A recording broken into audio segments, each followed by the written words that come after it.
Warning, this documentary is going to include spoilers for the video game Portal. I strongly recommend playing it before watching this video.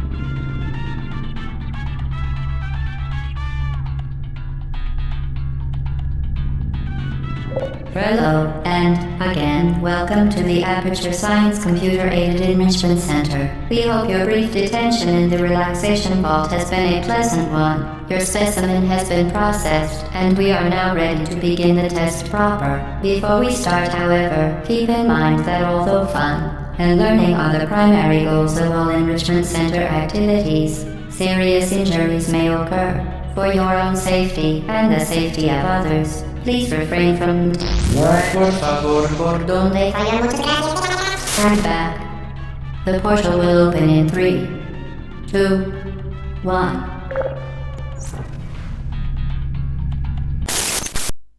This is one of the most legendary video game introductions of all time. From the home screen, which already gives a pretty disturbing sensation, to the start of the game, where we are greeted with a strange and artificial ambient, on which you see not a single human being. And this only consolidates when the interphone starts talking. Who's this interphone? Does it control the facility? Welcome to one of the most deep psychologically games of all time. Heck, welcome to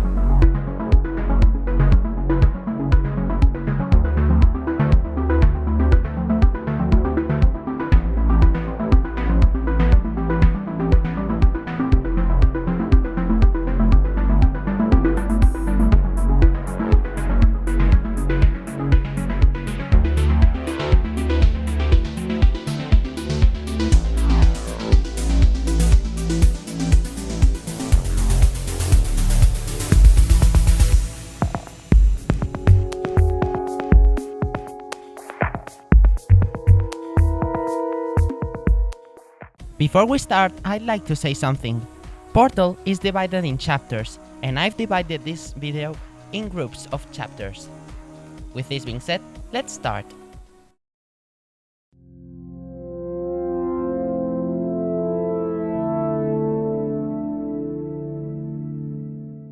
As I've said before, the first thing that calls your attention in Portal is its rather weird atmosphere.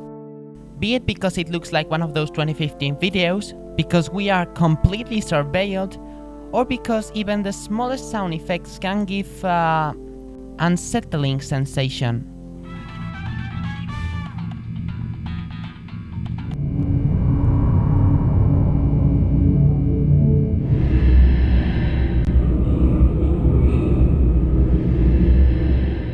After doing a few puzzles, you can realize a few things.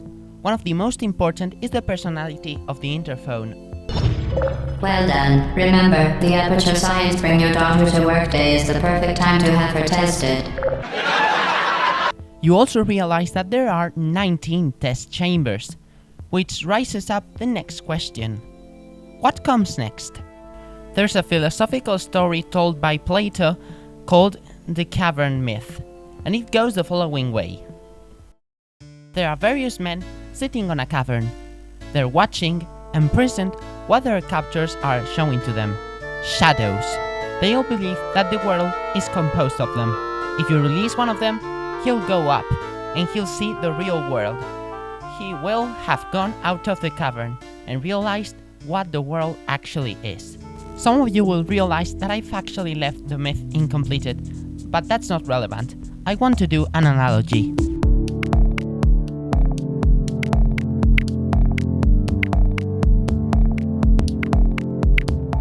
After the first chamber shock, we can elaborate a bit of a theory. We're being surveilled by Aperture Science, with the sole objective of testing the portal gun. The interphone is as such, as enigmatic as always, saying things like this. Once again, excellent work. As part of a required test protocol, we will not monitor the next test chamber. You will be entirely on your own. Good luck. But then, saying you this after you end said test chamber. As part of a required test protocol, our previous statement suggesting that we would not monitor this chamber was an outright fabrication. Good job. As part of a required test protocol, we will stop enhancing the truth in 3, 2... Enhancing the truth. Lying. Armed with this knowledge, we will delve into harder and more dangerous tests. Please note that we have added a consequence for failure. Any contact with the chamber floor will result in an unsatisfactory mark on your official testing record, followed by death. Good luck. Aside from that, those of you who have a sharp ear will have realized something. Yes, there is a soundtrack.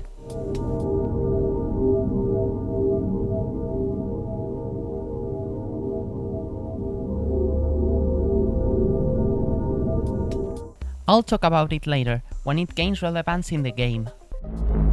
Very impressive. Please note that any appearance of danger is merely a device to enhance your testing experience. The next chamber is interesting. The interphone qualifies it of impossible, and if you are an amateur player, you will indeed find it impossible. You have to open a door, and for that you need to use a cube. However, there is a force field that will prevent you from taking the cube to the button. To make things worse, you cannot use portals either, because the force field will deactivate them. The interphone takes advantage of this, saying you things like, "The Enrichment Center apologizes for this clearly broken test chamber." Did you see the manipulation? If you didn't, let me put you this clip. Fantastic. You remained resolute and resourceful in an atmosphere of extreme pessimism. You will come to the conclusion that the interphone is the one that's controlling the facility. But there's something off, there are a lot of bugs. Momentum. After learning a few key mechanics to the game, such as momentum, we will get finally a fully functional portal gun.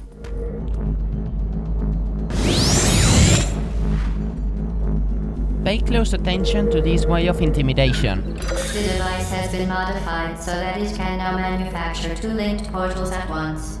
As part of an optional test protocol, we are pleased to present an amusing fact. The device is now more valuable than the organs and combined incomes of everyone in Subject hometown here.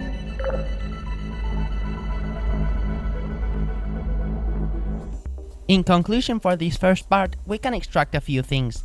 The first one is complete surveillance. We are being tested, and somebody's watching us, possibly and probably, to test the portal gun. And the second one is that we do not know how to escape. We assume that once we end the test chambers, freedom will be given to us. However, is that true? How do we know that? In the end, is Portal an analogy for the cavern myth? I think that yes, it is. In the end, the reality that has been presented to us is fake.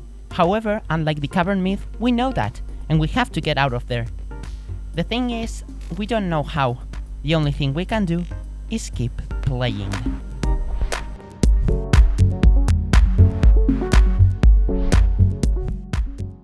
In Chamber 13, the interphone gives us permission to pass out. The chamber itself is noticeably more harder, which gives us a bit of a despairing sensation. Do you see that? There's not a single person there. That's weird. As part of a previously mentioned required test protocol, we can no longer lie to you. When the testing is over, you will be missed. Chamber 14 does not have that much of interesting psychological tropes. However, there's one phrase that I like to keep when I think of it. Very, very good. A complimentary victory lift has been activated in the main chamber. You're probably wondering about what makes this phrase so important. You see, it's another analogy. A complimentary victory lift implies that the lift itself is a prize. Now, since our character is in pretty life-threatening situations, you see, the price for surviving, for not failing the test, is to keep testing. The price is to preserve your life, and to keep testing until you eventually die or escape, and that tells a lot about Aperture. We are slaves of the game, and the only thing we can do is keep playing in order to get out of there. And in Chamber 15, finally the target gets revealed. Cake and brief counseling will be available at the conclusion of the test. Thank you for helping us help you help us all. The cake. Cake, cake, cake, cake, cake! The world famous Portal cake. The freedom of Portal means the cake from Portal. This cake would be worldwide famous because of a meme, which I'll talk about later. The cake means the emancipation of the cavern myth. It means the final target of the road. And the phrase "thank you for helping us help you help us all" implies that Aperture is trying to help humanity as a whole. However, whose Aperture? What's Aperture? Because after a lot of testing and a lot of empty rooms, only one person seems in control. And that very person, despite promising us our liberty, will keep saying things like this. Did you know you can donate one or all of your vital organs to the Aperture Science Self-Esteem Fund for Girls? It's true. What's really happening at Aperture? What's going on? Something's really off about this place. And that's very obvious.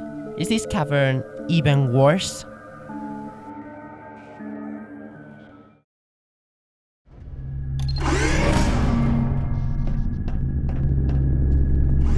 Due to mandatory scheduled maintenance, the appropriate chamber for this testing sequence is currently unavailable. It has been replaced with a live fire course designed for military androids. The Enrichment Center apologizes for the inconvenience and wishes you the best of luck.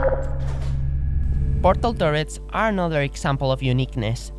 While other robots are dangerous, scary, and merely weird, these turrets do not come across to you as a dangerous target. Just look at this. Activated. Searching. Nap time. Who are you? Are you still there? Good night. However, these turrets can be also really dangerous.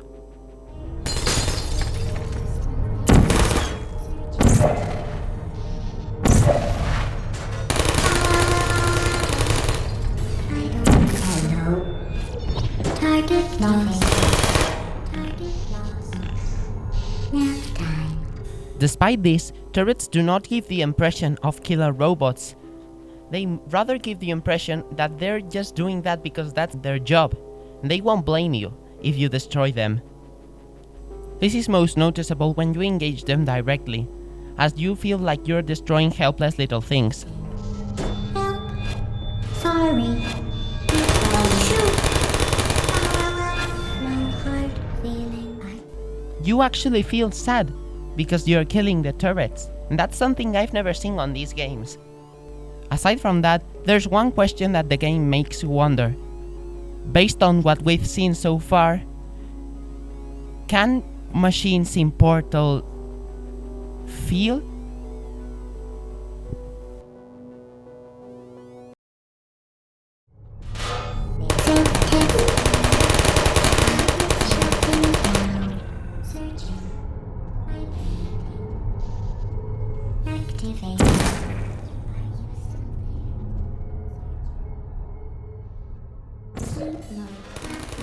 Aside from the turrets, there's not a lot about Chamber 16 that I should mention. Sure, the puzzle is kind of hard, so that's something. And well, moving on to Chamber 7... Wait. What?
Welcome to Ratman's Den, one of the most legendary locations in the history of video games. This place puts into perspective every doubt that we've had so far about the game. Should we believe on the cake? The freedom offered to us at the end? The warnings are clear. The cake is a lie. In the testing grounds, we haven't seen a single human being so far, and this is the first time where we've actually seen something that seems human-made. This proves that there is, or at least there has been, humans. But now, there's only loneliness. And we have a decision to make. Should we trust in the interphone and the person who's behind it ruling Aperture Science as a whole? Or should we instead trust in the mysterious entity that's written these chambers in order to keep us maybe alive, maybe dead? The thing is, do we even have a choice? All we need now is someone we can trust in. Chamber 17 gives us someone we can trust in. The vital apparatus vent will deliver a weighted companion cube in 3, 2, 1.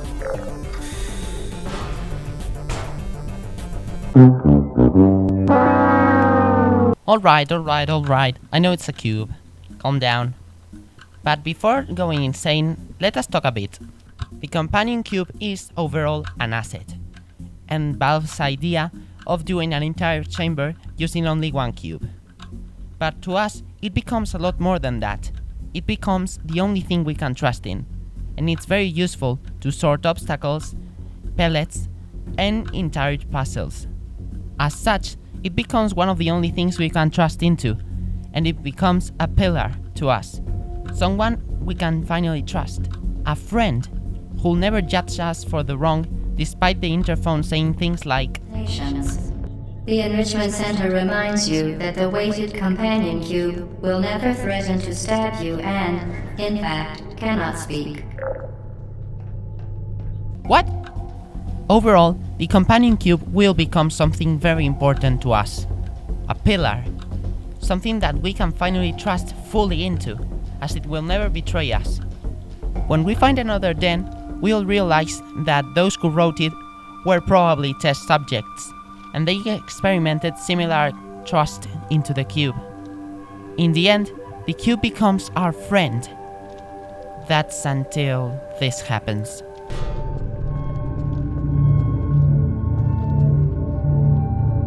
You did it. The weighted companion cube certainly brought you good luck. However, it cannot accompany you for the rest of the test and, unfortunately, must be euthanized. Please escort your companion cube to the Aperture Science Emergency Intelligence Incinerator.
This moment, and this moment alone, is really what consolidates Aperture Science as the monster that it really is.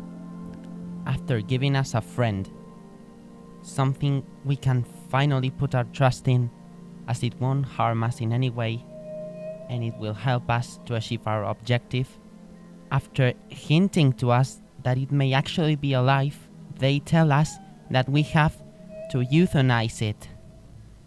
And as euthanization is something that is applied to living things, that's not good either, isn't it? And it consolidates everything calling us monsters. You euthanized your faithful companion cube more quickly than any test subject on record. Congratulations.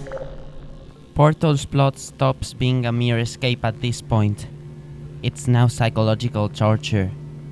It's now personal.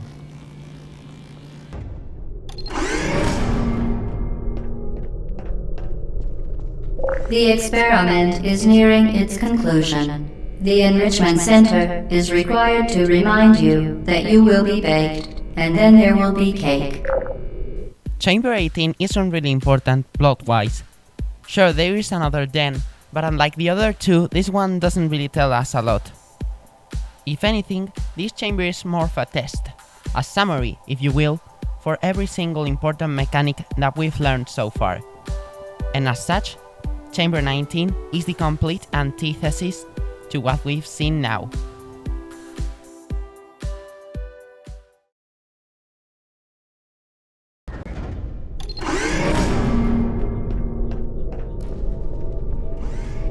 Welcome to the final test. When you are done, you will drop the device in the Equipment Recovery Annex. Enrichment Center regulations require both hands to be empty before any cake. At last, the final chamber. Freedom is finally sensed in the air. Compared to Chamber 18, this one's pretty simple. You just have to do a couple of easy puzzles. It's really a gush of open air. All that's really left now is to claim our prize, the cake. And we'll finally get out of the cavern.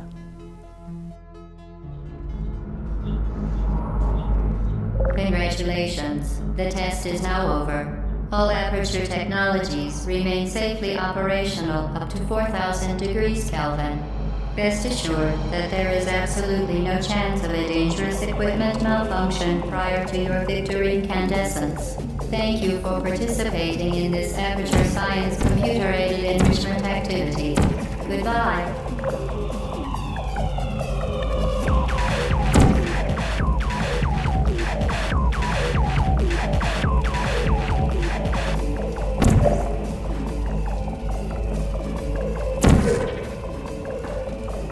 What are you doing? Stop it. We are pleased that you made it through the final challenge where we pretended we were going to murder you. We are very, very happy for your success. We are throwing a party in honor of your tremendous success. Place the device on the ground, then lie on your stomach with your arms at your sides. A party associate will arrive shortly to collect you for your party. Make no further attempt to leave the testing area. Assume the party escort submission position or you will miss the party.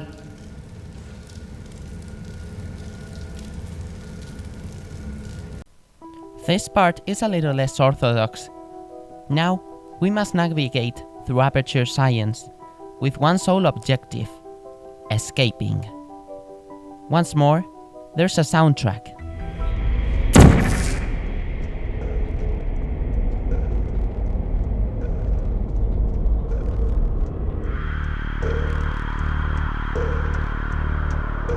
And I think this is a great time to talk about it. We have been hearing it since the start of the game. Every piece is named after phrases from the interphone or events that happen in the game. Portal's music is quite the definition of ambient music. That's the sort of music that you don't realize it's there, but when you remove it, you feel something's missing. From the thoughtful tones from Self-Esteem Fund,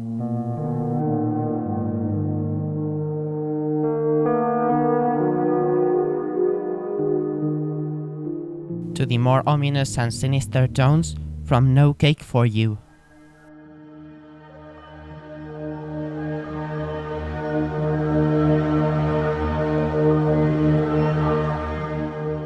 All musical pieces adapt perfectly to the situation they're in, and the one that's currently sounding isn't an exception.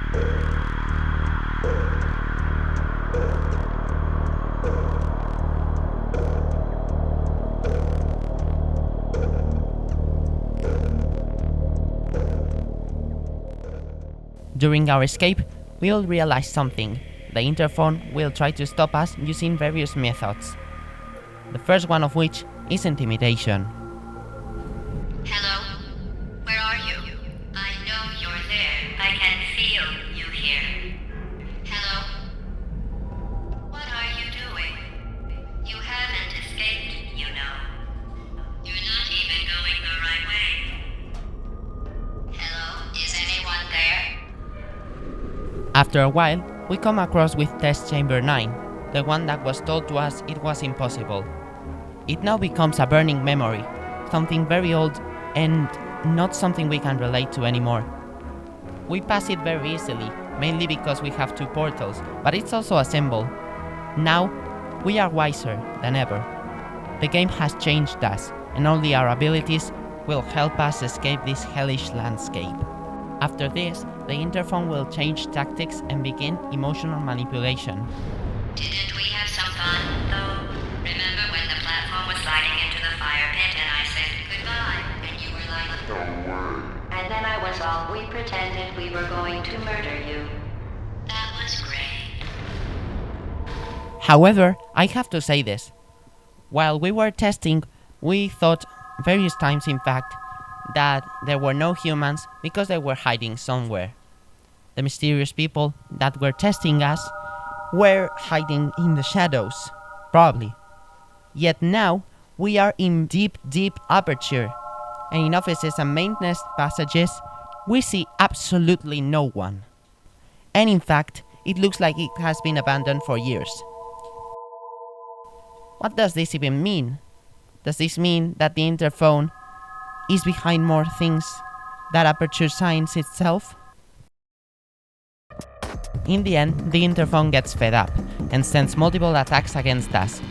We will have to defend from such attacks with a weapon that cannot inflict any sort of damage. After a maximum tension fight with some turrets and multiple verbal attacks from the interphone itself, This is your fault. It didn't have to be like this. I'm not kidding now. Turn back or I will kill you. we will arrive at a long corridor. This corridor goes into a room, a very different room than usual. In this room is where we shall finally meet the interphone, the game master of all. And as you may have noticed, it's not a human being. Well, you found me. Congratulations. Was it worth it? Because despite your violent behavior, the only thing you've managed to break so far is my heart. All this time, we have been following an artificial intelligence named GLaDOS. GLaDOS is the sole director of Aperture Science, as everyone else is dead, killed by her. She's going to deploy as a surprise, and that surprise is very uncommon. Do you see that thing that fell out of me? What is that? It's not the surprise. I've never seen it before. We see an Aperture Science intelligence incinerator, and remembering the sacrifice that GLaDOS made us do with the cube, we pay her with the same coin.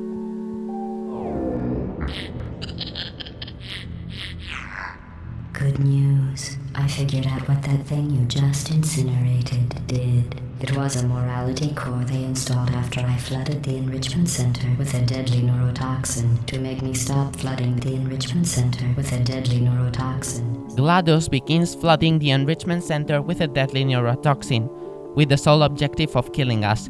However, she also turns on the turret defenses, and we can use these to our advantage. Throwing her rockets makes her drop their cores, and these cores can be destroyed using the incinerator. The key here is that unlike other robots, which pretend to be human but then are cold and heartless, GLaDOS is more of the opposite. She pretends to be a rational artificial intelligence, however, she has emotions, which are controlled by these cores. There are 4 cores: morality, curiosity, intelligence, and anger. To GLaDOS, her cores are part of her personality, so when she loses one, she loses part of herself. Oh hey, you're the lady from the cast. I let you survive this long because I was curious about your behavior. Well, you've managed to destroy that part of me. As such, she becomes extremely heartless when only anger is left. There was even going to be a party, but all your friends were invited too. I invited your best friend, the companion cube. Of course, he couldn't come because you murdered him, you all. It says so right here in your personnel file. Unlikable. Liked by no one. A bitter, unlikable loner whose passing shall not be mourned. Finally, when we get all her cores destroyed, she reverts to her original personality. No interference, just herself as she is.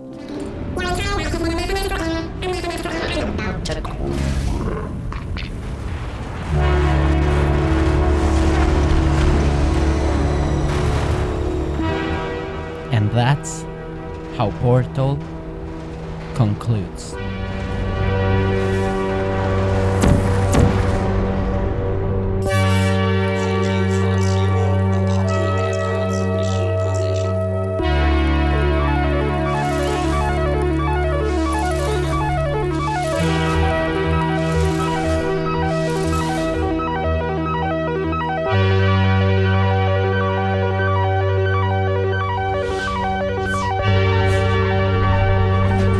Oh, by the way, you didn't forget about the cake meme, didn't you?